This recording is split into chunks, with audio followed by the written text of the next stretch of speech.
Assalamualaikum warahmatullahi wabarakatuh. Puji syukur kehadirat Allah Subhanahu wa taala. Shalawat salam semoga tetap tercurah pada junjungan kita Nabi besar Muhammad sallallahu alaihi wasallam. Adik-adik, siswa siswi SMK Telkomedika dimanapun berada, baik yang ada di rumah maupun dimanapun, karena sekarang pembelajaran masih daring, masih menggunakan media online, sehingga kita bisa belajar dimanapun. Tak ada alasan untuk tidak belajar, karena belajar bisa di mana saja. Corona bukan hambatan untuk kita berhenti belajar. Baik adik-adik, kita akan meneruskan materi kemarin, di mana materi kemarin kita belajar tentang tanda wakaf dan tanda wasol. Kita sudah sepakat, sudah hafal bahwa wakaf adalah berhenti di saat membaca ayat. Kalau mewakafkan suatu ayat berarti kita harus membuang napas sehingga mengganti dengan napas baru.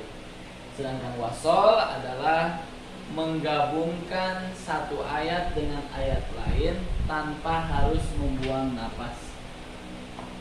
Nanti kita akan belajar tanda-tanda wakaf dan tanda-tanda tidak boleh wakaf. Hari ini kita akan sepakati untuk memudahkan pembelajaran kita akan menggunakan rumus wakaf dan wasol. Wakaf kita kasih tanda garis berdiri, sedangkan wasol kita kasih tanda panah. Jadi setiap ada garis berdiri artinya wakaf, sedangkan garis panah itu tandanya kita harus wasol. Ada beberapa rumus wakaf dan wasol yang harus kita hafal. Pertama,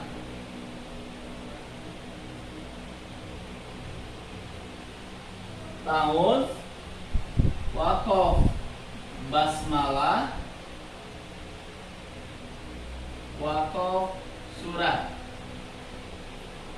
Ini adalah yang pertama, ta'awudz, wakaf, basmalah, wakaf, surat. Kita membaca Al-Quran menggunakan metode wakaf ini berarti semua ayat diwakaf per tanda wakaf. Yang kedua, ta'awudz, wakaf, basmalah, wasol, surat. Nanti kita akan contohkan satu-satu. Yang ketiga, ta'awudz, wasol, basmalah, wakaf, surat. Jadi ta'awudz dengan basmalahnya diwasol, tetapi ketika membaca suratnya diwakafkan. Yang keempat, ta'awudz, wasol, basmalah, wasol, surat. Jadi antara ta'awudz, basmalah dan surat ayat pertama hanya menggunakan satu nafas, tidak berhenti nafasnya. Nanti ada rumus yang kelima. Kita akan contohkan untuk rumus poin 1. Yang pertama adalah ta'awudz, wakaf, basmalah, wakaf, surat. Ini ada surat Fatihah yang dulu sudah kita pelajari cara membacanya, makhrajul hurufnya. Sekarang kita akan gunakan rumus wakaf dan wasol di poin nomor 1. Ta'awudz, wakaf, basmalah, wakaf, surat. A'udzu billahi minasyaitonir rajim. Wakaf, buang napas, ambil napas baru. Bismillahirrahmanirrahim. Waqaf, buang napas, ambil napas baru. Alhamdulillahi rabbil alamin. Waqaf. Itu rumus pertama. Jadi semuanya menggunakan waqaf. Ketika di waqaf ada beberapa hukum yang harus kita perhatikan. Pertama, Bismillahirrahmanirrahim. Boleh dibaca panjang. Tetapi nanti ketika kita akan merubah rumus kita menjadi wasol, maka hukumnya pun akan berubah. Yang tadinya mad arid sukun boleh sampai 6 harkat, nanti hanya boleh 2 harkat menjadi mad asli. Kembali ke hukum awalnya. Baik, yang kedua, ta'awudz, waqaf, basmalah, wasol surat. A'udzu billahi minasyaitonir rajim. Waqaf. Basmalah, wasol ke surat. Bismillahirrahmanirrahim. Alhamdulillahi rabbil alamin. Basmalah diwasol dengan surat ayat pertama. Kita perhatikan perbedaannya. Bismillahirrahmanirrahim. Yang tadinya mad arid disukun, maka harus kembali ke hukum awalnya, yaitu ya mati diawali oleh huruf berkasroh, maka dia menjadi mad tabi'i yang dibolehkan hanya 2 harkat. Bismillahirrahmanirrahim. Alhamdulillah. Yang tadinya kita membaca surat pertama Alhamdulillah, ketika diwasol maka alifnya dibuang, dimatikan, langsung ke lam mati. Bismillahirrahmanirrahim. Alhamdulillah, karena kita mewasol basmalah ke surat pertama. Jadi kita akan ulangi kembali lagi bahwa waqaf dan wasol dibolehkan di surat manapun. Yang tidak boleh adalah kita dengan rumus nomor 5.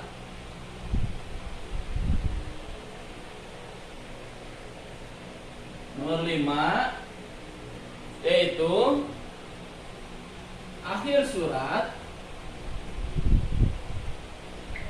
diwasol dengan basmalah,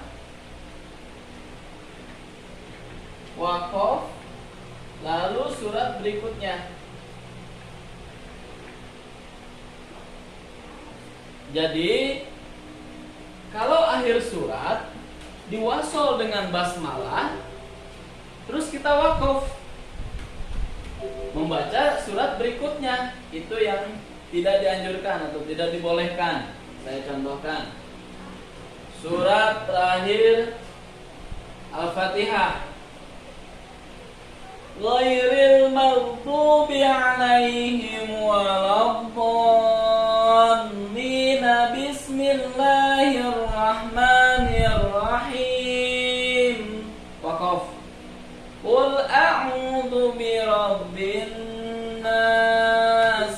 Nah, itu tidak dibolehkan. Kenapa? Khawatir basmalah ini nanti dianggap bagian dari surat Fatihah atau ayat terakhir surat Fatihah. Jadi kalau akhir surat lebih baik diwaqafkan dengan basmalah, kecuali kalau napasnya masih kuat, masih panjang.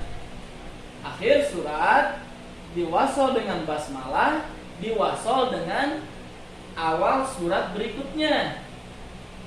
Saya contohkan surat An-Nas terakhir. Berikutnya adalah surat Al-Falaq.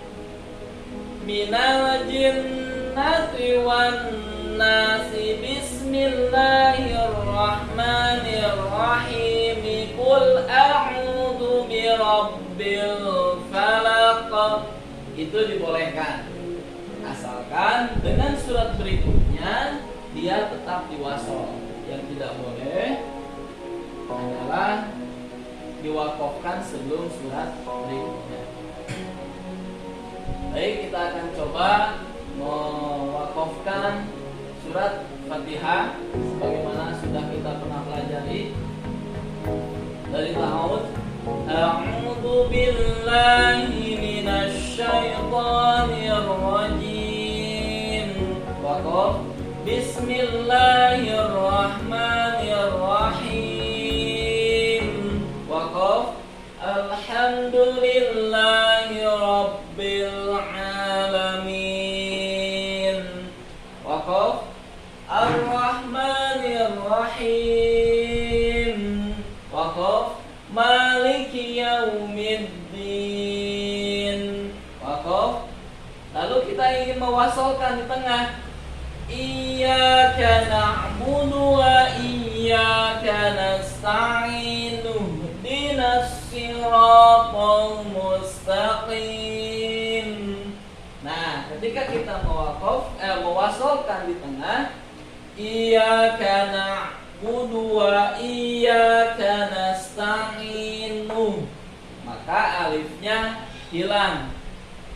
Nanti kita akan pelajari lebih dalam mana alif yang boleh dihilangkan, mana yang tidak.